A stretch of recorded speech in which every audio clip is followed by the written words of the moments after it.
Hello guys, welcome to my channel. Today we are going to see how to fix Google Chrome slow download speed. Let's fix it guys.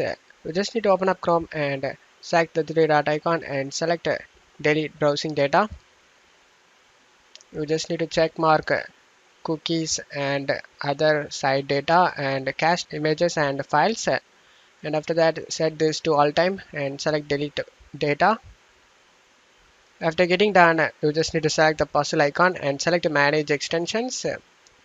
You just need to disable extensions you don't need, especially download manager or ad blockers. Just disable it. If you have VPN turned on, then disable it. If you have download manager turned on, disable it. And after that, you just need to go to search. And now check my video description for this text. Just copy and paste it and press enter. In search, you just need to type parallel downloading. Click on this drop down and select enabled and select relaunch. And now your problem should be fixed guys.